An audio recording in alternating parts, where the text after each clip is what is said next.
What's up, guys? Welcome to another episode of A Reseller's Life. My name is Chris. I go by Daily Refinement Online. In this episode, we're going to go over the statistic that scares everyone, which says most small businesses fail. So I've linked that article in the description below from the Department of Labor, and it goes over the breakdown, how many fail in the first year, second year, third year, fifth year. And basically the summary is that most small businesses fail, but we want to know why. Why are most small businesses fail? So I'm going to go over the reasons that they've broken it down. The number one reason, the reason 42% of small businesses fail is that there's no product market fit. And this seems really obvious to me as somebody who reviews stores. When I look at people's stores and I say that there's basically two different kinds of stores, one that's a garage sale of random things you just find, and the other one is a more of a brick and mortar type store, wholesale, where people are either selling all in one niche or they have maybe 100 to 500 products that are all different, but they can reorder them and there's more than one of them. So there's two different types of stores, and the ones that are doing really well seems to be the ones that are really niche focused and the market fits that specific item, and the ones that are doing poorly are really the ones that are too random. Their effort is spread too thin. They're not really finding the right customers, and I think that really just comes from focus. You have to be able to serve your customers appropriately, and the demographic of your buyer is really important. Are you targeting businesses? Are you targeting consumers? What's the socioeconomic status of the customer you're trying to reach? Are they rich? Are they poor? And let me just give you an example of something that's really important. Let's say you're trying to sell something to a business.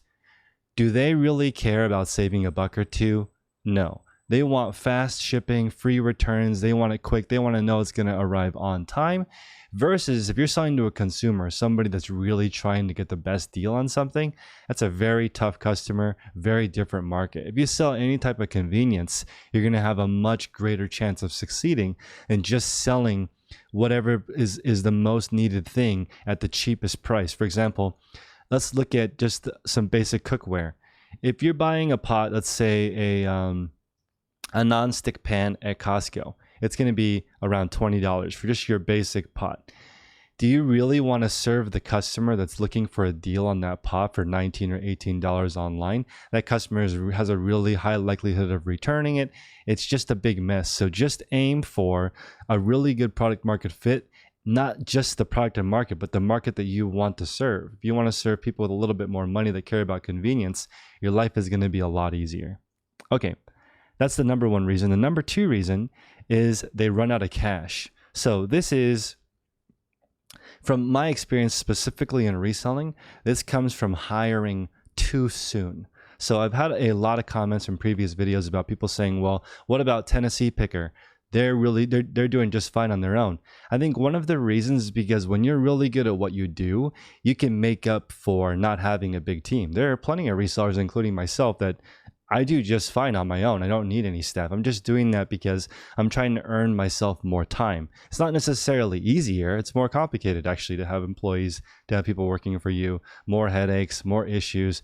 The quality control of somebody working for you that's not doing a good job, you don't even notice right away. You don't notice until later down the road when you have a return, or you look at the quality of your listings and stuff's priced too high, the descriptions aren't very accurate, or the photos are not as good as they could be. That's stuff you don't notice until down the road. And so most people end up hiring too early. And that's a big suck of your capital if you're selling cheap items. If you're selling expensive items, really, like if you're making $100 profit per item, paying a worker $2 to $5 to list it is negligible. But if your margins are small and most people selling stuff online, their ASP or average selling price is under 30 bucks, if you don't know what you're doing, when you hire somebody, especially me when I was first getting started, you could spend $2 to $5 having somebody help you list on an item that you only make $5 profit yourself. So very easy to run out of cash. But I just want to point out that I don't think that half of e-commerce businesses fail, probably way less than that. I think the problem with e-commerce businesses is they don't scale. I don't think that they don't necessarily fail because you don't really have any overhead. You don't have to buy a building. The license and permits and stuff is really minimal. It's not very difficult to start an online business. In fact, you don't even need a business license. You can just file under yourself as a sole proprietorship at the end of the year with your 1099 from PayPal. You don't even have to start a business. So The actual overhead is a lot smaller, but the scaling part, where you try to get to the point where you can, in my opinion, earn a professional income, which is over 100K. That's the reason why you would go to grad school, hopefully, is to earn $100,000 a year working for somebody else. If you're going to be running your own business, 50K to 100K, no problem doing it yourself. You want to earn over 100K reselling though, and you do it by yourself, kudos to you, because there are very, very few people who actually do that. It seems like when you watch the ads, for all these reseller videos, it seems like a lot of people are earning $100,000 net, but not really. I would say that this is just like every single industry where only 20% of the people make most of the money. Okay. The third reason is sort of related to the second reason I just pointed out, is they don't have the right team. And this is where you see people who are polar opposites running a really good business. So you'll see people that one person is like an accountant numbers person and the other person is a shopper. That's extremely common.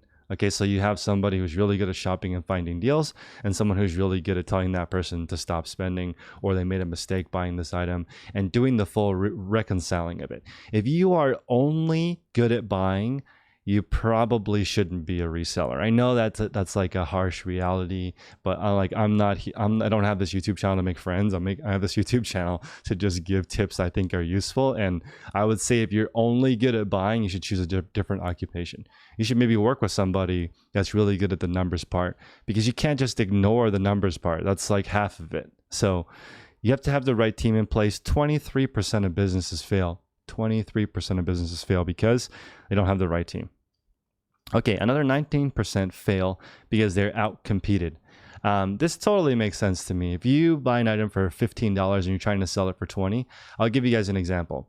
A gentleman named Nick was on my channel running an Amazon business, and he had these fireproof envelopes. Incredible idea. Instead of buying a fireproof safe for your house, that's like the first thing people steal. If you get a fireproof envelope, it's much easier to hide in your house somewhere.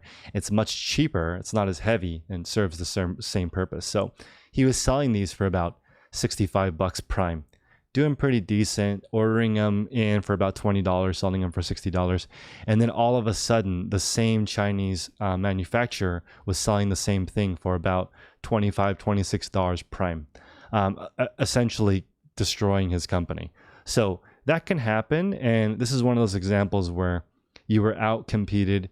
And I don't necessarily agree with that kind of business practice, but it does exist. Okay, so people are getting out-competed.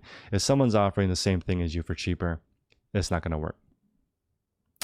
Another 18% fail because of pricing and cost issues. I would say this is probably 50% of why online businesses fail from my experience. When I look at people's stores, most of the time people have no idea what the market is.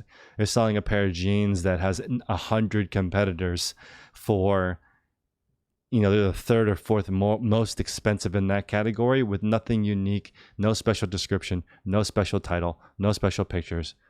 And for some reason, they're supposed to get more than 97% of the other people in the market. Especially when you're just getting started, you can only compete on price. You don't know what you're doing. This is one of the complaints of the larger sellers.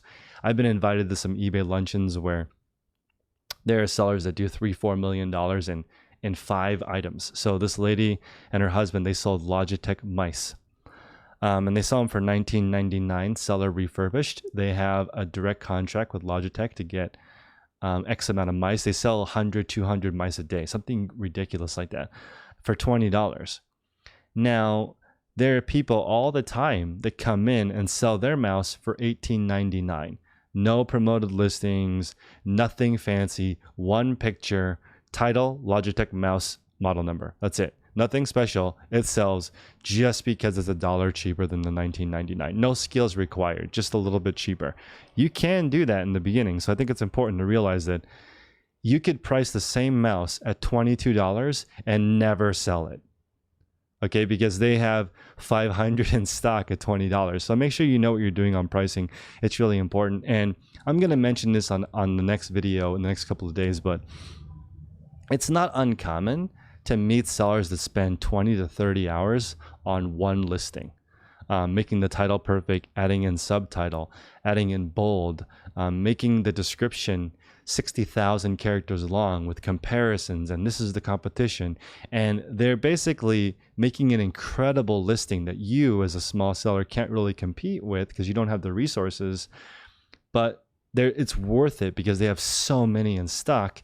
And I would say on average, when you talk to replenishable sellers, it takes around 6 weeks to get the first one of the thing you're trying to replenish. Okay, so not an hour of looking online and giving up, not a week, 6 weeks of hunting to find one thing that you might be able to sell properly into your hand and putting it online. So most people are nowhere near patient enough to do that, right? They're just like, I want it now. Somebody give me the list of all the products. That's just not how it works. It takes a while to get that up there. Okay. Another 17% fail because of a poor product offering. This is where I always talk about an unfair advantage or an unfair selling advantage is called a USA or a unique selling advantage. And one example I want to give is those shelves. Everyone has the same 6-tier metal shelves, and for some reason, the person that's selling them can sell them between $50 and $100 shipped. And that's crazy to me because these shelves have casters. They're made out of steel. It must cost $20 or $30 to ship it. How are they selling it for $50 to $80 shipped? That's mind-boggling. They've got some kind of unique offering. So how do you enter the shelf market? You probably don't. If you were to enter the shelf market and your shelf is similar but $200, it's very challenging, right? You've got to figure out something that's literally a different product offering. Like for example, maybe a self-assembling one. Like if you just delivered it already pre-made for $200, okay, now I can see maybe it would be worth it. You just can't sell the same exact thing the same exact way for twice as much money. Okay, here we go. 17% fail because they don't have a business model. That is crazy to me, but it makes sense because I talk about the 10 by 10 by 10 model, which is finding 10 items that sell really well over the course of your lifetime, or the 3 category model where you pick 3 niches to get really good at and just do one at a time until you make $100 a day. And then also there's the model of random, just get whatever you can at a good deal. That totally works, by the way. You can have a store, as long as you have $50,000 or more worth of stuff listed, you do just fine. You just have to have a lot of it in your store. And that's totally okay. So again, when I'm talking about different models, I'm not bad mouthing any particular model. I've seen people make it work every which way. I'm just saying that you should pick one way to do it, right? If you're going to be opportunist and just sell whatever, then you better spend a lot of your time hunting, right? If you're going to be somebody who sells one thing, then you better make sure that one thing is amazing. Okay, you have to pick a model. Another 14% fail because they don't have marketing that converts. This is something that's amazing. So when somebody says, I'm not willing to pay eBay 10%, I'd much rather sell it on Facebook Marketplace, I think to myself, what is your time worth? It's worth it to go meet up with this person? Are you serious? Like in most situations, it's not better to sell on Facebook Marketplace because of the time required to meet up with the person. Now, if you have a system and you're meeting 2 or 3 people at the same time, or you're bringing more than one item with you so you can upsell them, okay, maybe it's starting to make sense. But the marketing cost is the eBay fee. The marketing cost is your time to drive to Starbucks and do the transaction with people. That marketing cost has to be worth it. And that's why 14% of small businesses fail, because they don't have the right marketing cost. Their acquisition cost per deal is too high. Okay, so make sure you realize that every single thing you do costs time. When I look at the resellers that kill it, some of them are in denial with how much time they spend on their resale business. They're like, oh, I just do it part-time. And I'm like, what does your day look like? And they're like, well, I wake up, I ship the first part of the day, then I go out and I shop for a bunch of stuff. Then I come home, I list some of it, and then I might have dinner while I watch a couple of YouTube videos, and then I'll go onto some forums. And I'm like, you just put in a 16-hour day into your reselling game. Do you have just try to figure out what your time is worth. Okay. And finally, 14% fail because they ignore the advice of their customers. This is probably unlikely in the e-commerce business. I don't think that's why you would particularly fail, because your customers are not that vocal, especially if you spend time on Amazon. There's very little feedback. Okay, so this probably does not apply to reselling, but it does make sense. If you are in a specific niche, you need to listen to your customers. If you have a way of gathering feedback, then you're next level. If you're one of those sellers that says, hey, by the way, I'll give you 5% off on your next order if you'd let me know how this experience went, or please text me if you're not 100% satisfied, so you can start to get what your customers are looking for. Also, you can ask them to do a survey in exchange for money. You can pay, if you make enough money with your product, you can pay customers for $5 Starbucks gift card for some feedback. I think that's worth it. So these are the 9 reasons. Again, I'm going to summarize them for you guys. The 9 reasons are that there's no market for your product. You run out of money. You don't have the right team. You are outcompeted. You have pricing and cost issues. You have a poor product offering. You lack a business model. Your marketing costs are too high, and you ignore your customers. Those would be the 9 main reasons the small businesses fail, according to the Department of Labor. So you guys can definitely take a look at the link in the description below if you want to look at those statistics yourself. But again, just stay at it and don't be one of these statistics. Just make sure you have these things in check. This episode is sponsored by my own reseller field guide. It's $70 and you can get half off with code YouTube. That makes it $35. That helps offset the cost of me making this channel. Right now, I'm probably spending about 3 to 4 hours putting the research into these episodes so that it is cohesive and it makes sense to people. So my day divided, in case you guys are wondering, 6 o'clock in the morning, I run my mastermind call. Then from 7 to 11, I do reselling with my assistant. I do stop sometimes and have a finca time, which is like coffee time, so I can work on accounting and bookkeeping and business stuff before I go there. Do that until maybe about 1 or 2 o'clock, come home, make this one video, and then I hang out with my fiance the rest of the evening. And I will be married in 5 more days. So 5 more days of freedom.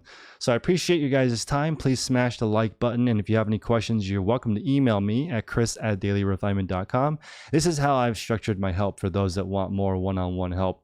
You can email me for free at chris@dailyrefinement.com, and I'll respond to you when I have time. If you want specific coaching and you have a goal in mind, or you need help making a goal, then you can either join my mastermind group for $110. You get to get an hour of my time, plus you can join my mastermind group for the whole month. That's 22 calls.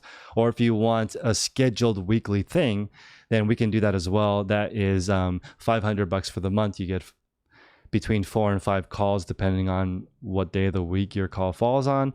And that would be, if you have a very specific goal that you want to reach, that would make sense for you. If you don't have a specific goal, it probably makes sense for you to just email me for free. But again, I'm going to get to that when I have time. So I appreciate you guys' time. If you have any questions, email me, like, comment, subscribe. See you guys next time.